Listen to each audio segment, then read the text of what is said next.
નવસારીના દેવસરના રાજા પ્રચલિત ગણપતિની સમૂહ આરતીમાં નવસારી એસપી રાહુલ પટેલ પણ જોડાયા હતા। દેવસરના રાજા ગણપતિની મૂર્તિ અત્યંત આબેહૂબ છે, જેનું મહાત્મય ખૂબ જ છે।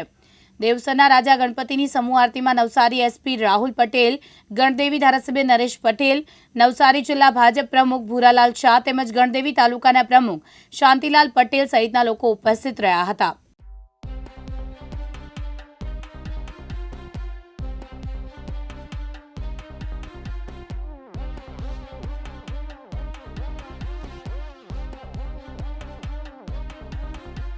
દેવસરના રાજા ચેરિટેબલ ટ્રસ્ટ દ્વારા છેલ્લા 47 વર્ષથી દેવસરના રાજાની સ્થાપના કરવામાં આવી છે।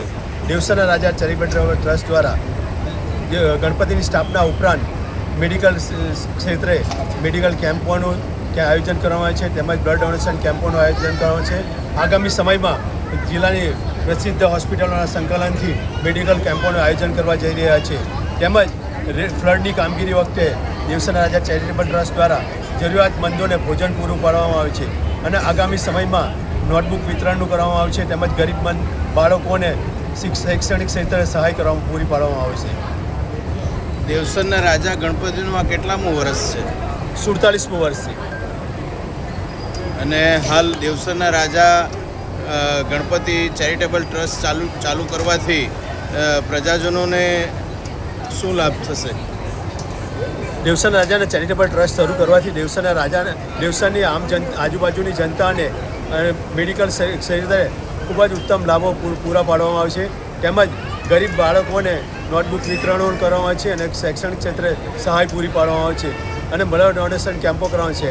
આમ મેડિકલ ક્ષેત્રે પૂરેપૂરી સુવિધા ઉપલબ્ધ કરવામાં આવે છે અને આગામી સમયમાં માન્ય આપણા સાંસદ શ્રી માન્ય સી આર પાટીલ સાહેબ અને કેન્દ્રીય મંત્રી શ્રી સી આર પાટીલ સાહેબના નેતૃત્વ હેઠળ મેડિકલ ક્ષેત્રે ઉત્તરોત્તર પ્રગતિ કરી શકે તે માટે સાહેબ તરફથી એમ્બ્યુલન્સ સેવાને એવું ઉપલબ્ધ કરવામાં આવે તો ઘણી સાનુકૂળતા રહેશે। અહીંયા મહિલા સશક્તિકરણ માટે કાર્યક્રમ રાખવામાં આવ્યો હતો, તેમાં સાયબર ક્રાઇમ, અંધશ્રદ્ધા, વ્યસન મુક્તિ ઉપર બહેનોને બધી માહિતી આપવા આવી। નવસારીથી ટીમ આવી હતી, બહેનોને એમને સરસ રીતે આયોજન કર્યું છે। એ ખરેખર હું માનું છું કે અત્યારે આ જરૂરી છે કે બધી છોકરીઓને આપણે અવેરનેસ આપીએ કે સાયબર ક્રાઇમ દ્વારા ઘણી બધી છોકરીઓ ગેરમાર્ગે દોરાય છે અને થોડાક દિવસમાં જોવામાં આવ્યું છે કે પોક્સોના કેસો બી વધતા ચાલ્યા છે। અત્યારે પોક્સો એટલે 14 વર્ષની અંદરની છોકરીઓ બધા ખરાબ વ્યસનમાં લાગીને ગેર માર્ગે દોડીને છોકરાના માર્ગે ઘરથી ભાગી જાય છે।